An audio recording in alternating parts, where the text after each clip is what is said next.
Good afternoon, and welcome to Uncle Sam's Corner.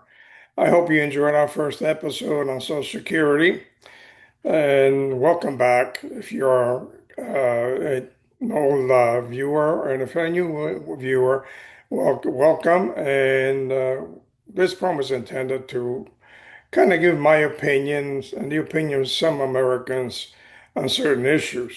Last week we spoke about Social Security and the taxing of Social Security. This week, one topic which comes dear to my heart is immigration. It's dear to my heart because I am an immigrant.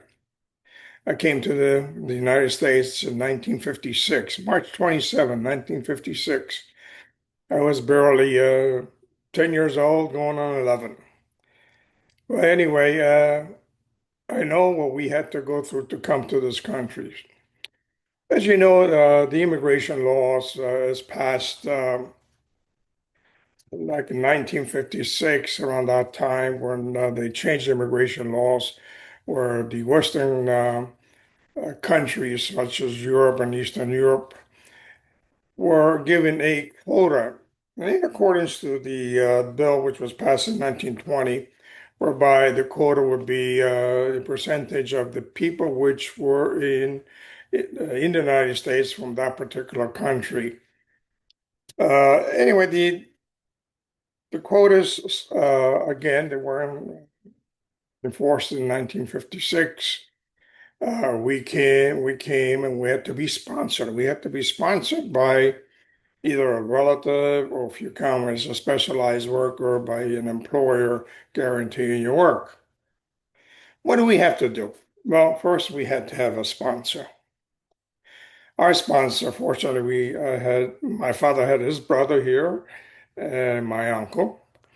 And he sponsors us to come to the United States. And you can understand that the immigration laws had preferences in terms of who's going to come here first and who's going to be standing in line for a position to come here. Because the numbers were limited, you had to have preferences. Of course, the preferences, according to the 1956 laws, was that husband and wives and children of American citizens or permanent residents had first choice of reuniting the family. That was the purpose, to reunite the family. Then there were other ways of coming in 1956, specialized working.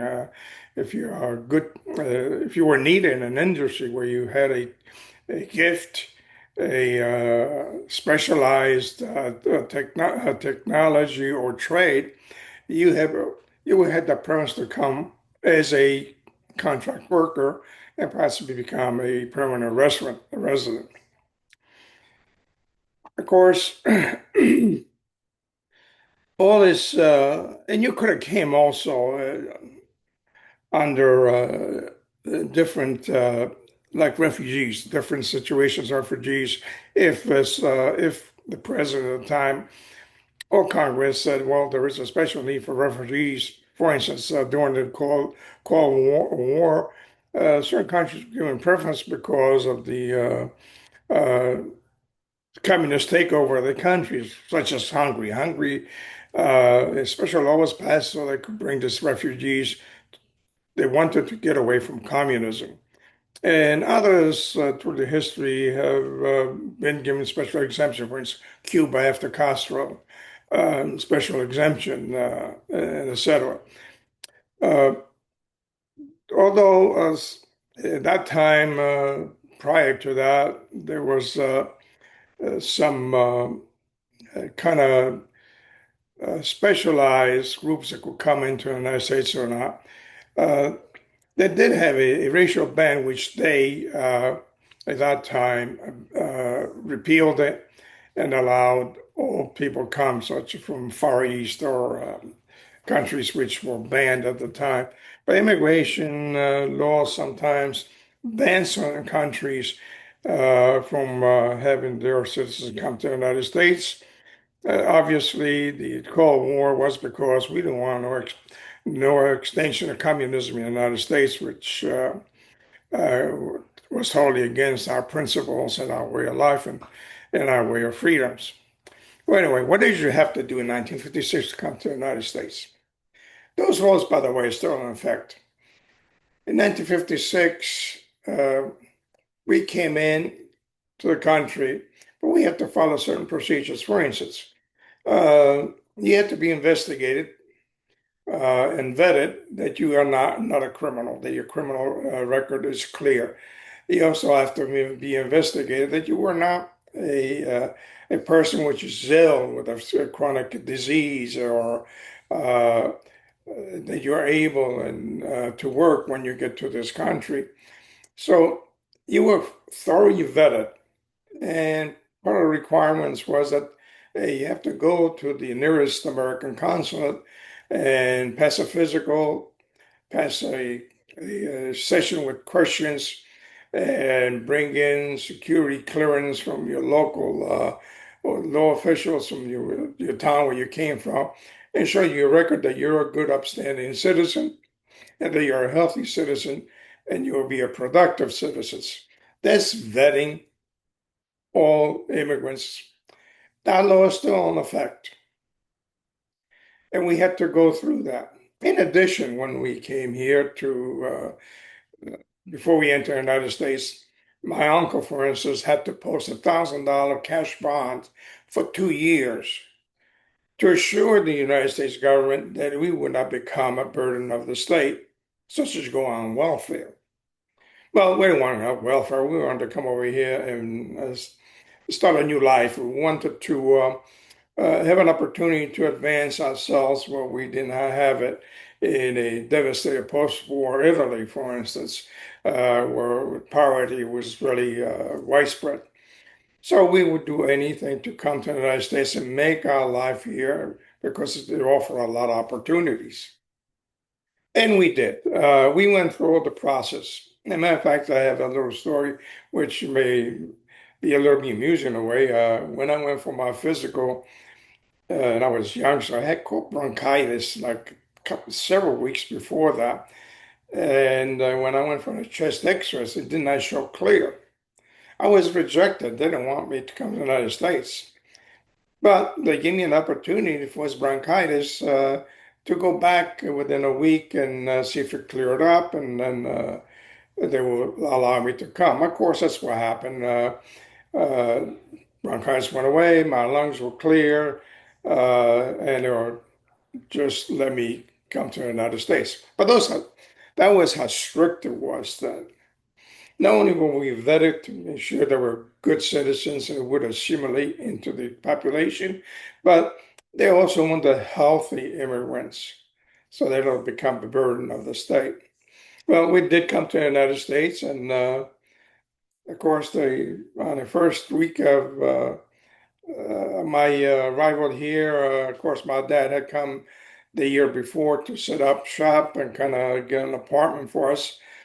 And they brought the rest of the family to the United States a year later.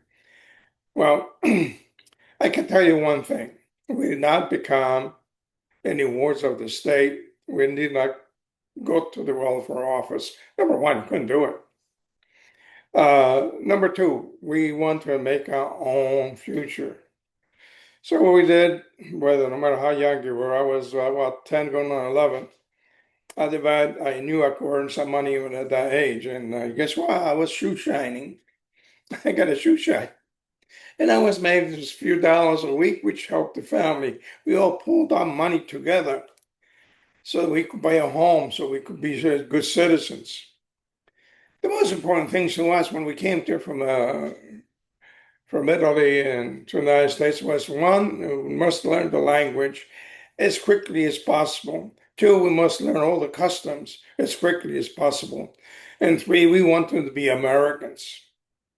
We wanted to be part of the tradition of freedom, part of the tradition of free enterprise, part of the tradition that, listen, I had no chance where I came from to become anything. Here I have all the opportunities. And so that helped. And that's the way it happened. And that's the way we were. And of course, when my uncle had to post $6,000 cash bond in 1955, 56, I remember the time you could buy a two-family home for $11,000. He had to forego even buying a business property because he had to keep that money, cash money in a bank to ensure we didn't become burdens of the state. And we didn't. We were proud to work together, buy a home together. We were proud to pursue all our endeavors, our education, so forth and so on. And we 100% simulated into the local customs, the local history, and the local way of life in our new adopted country. That's immigration. Today, that doesn't exist. Well, it does exist, by the way, because they are the legal people, immigrants that come to this the country. They go through the process, the same process I went through. They might not have to post a bond like my uncle had to post a bond, but they go through the process to make sure there's no criminals records, make sure you got healthy individuals coming to this country, and make sure that the protocol is followed in vetting every American immigrant. Well, the issue we have today, is kind of a wide issue, an issue where we're dealing with a different type of immigration, and that is the invasion of the illegals into this country. What we immigrants, which assimilated into this country, really resent the fact that the borders are open, no vetting is done in immigration. There is no accountability in maintaining the whereabouts of all these immigrants. Well, if you come from the legal process, you carry a green card, right, or a registration card, which you carry with you. And you had to prove that you were a legal resident. If you go for a job, you had to prove it. And at that time, you had to carry it with you all the time. Eventually, it did not happen that way. You didn't have to, but you had to be a registered legal resident. That doesn't happen today. And here we are. There's, I would say, 99% of people which immigrated legally here strongly resent the fact that not today we have a country where some people, politicians, which want to benefit by the illegal immigration, to avoid all the vetting, all the process of our legal immigration laws. President Trump is right. If you came to his country illegally, you are breaking the law. Are you a good citizen if you break the law? Why can't you wait, petition, so you can come into this country legally and become a good citizen? I don't know what's going on. They're catching more criminals which came in the past 4 or 5 years into this country illegally than any country has in the whole country. Some countries don't have that many criminals. But yeah, we've got the criminals and the crazies which want to take over and possibly blow us up if they can. Yes, there's some of those people which entered, which may want to blow us up. So getting back to the subject of immigration, immigration is great because from the first day, the birth of this country, going back to the pilgrimage, the country was here and they came as immigrants, but they became as productive immigrants. And throughout history, you have laws which were passed trying to control the immigration, who comes in and who doesn't come in. And throughout history, you will find that certain groups were even stopped from coming in. They were banned from coming in. I don't want to mention the groups because I don't want to offend any nationality or any country, but those existed, and they still do exist.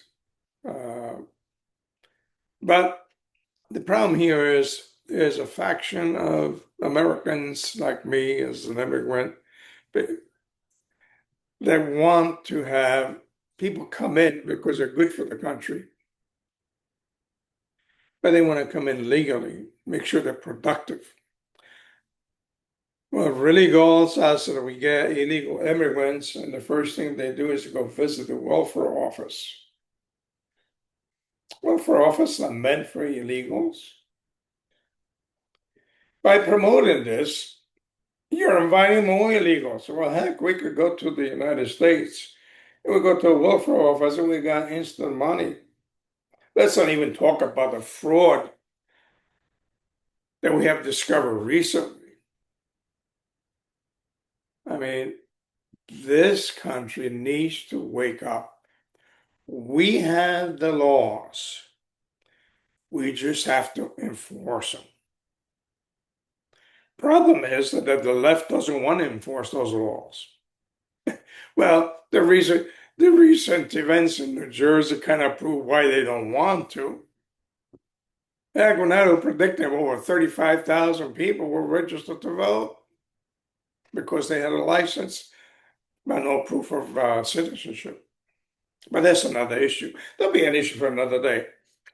But basically, that's where we are. We're not abiding by our laws. We're allowing people to come here unvetted, and we're allowing them to go and just drain out our tax dollars. We didn't become burdens of the state when we came to this country. We contributed to the growth of this country. And along with the growth of this country, we grew with the country. We were not in a country where we were oppressed. No, we were not in a country where opportunities were very limited. We were in a country which was free, and opportunity do exist. People don't like capitalism. Immigrants love capitalism because it gives them an opportunity to set up a business and make a good living or make a big success.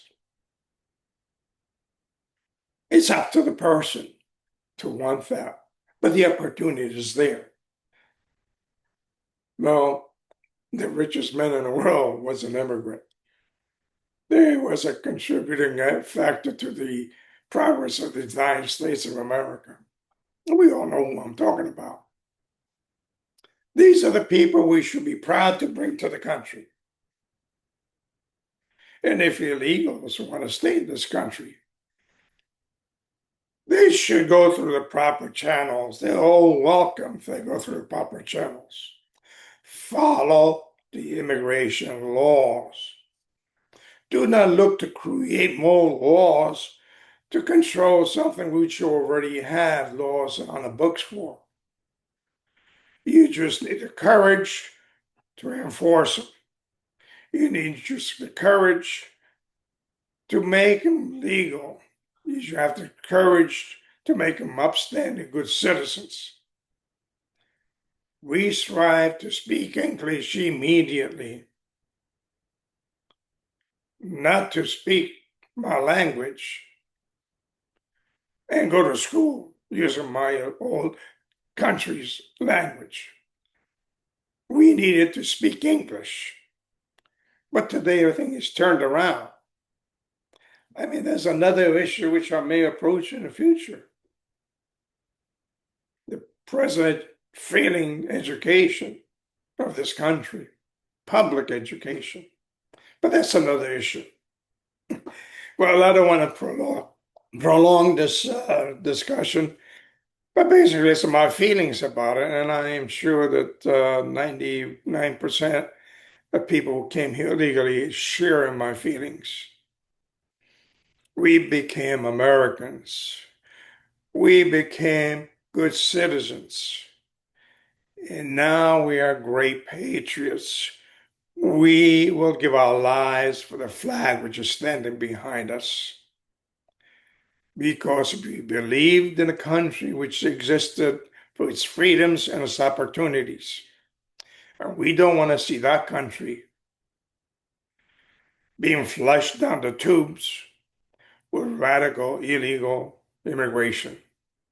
Thank you, and thank you for listening to me. We'll speak to you next week again on another issue. I hope this kind of inspired you to kind of look into these matters and see exactly what's going on and see that we do have the laws. We just don't use them. God bless you, and God bless America.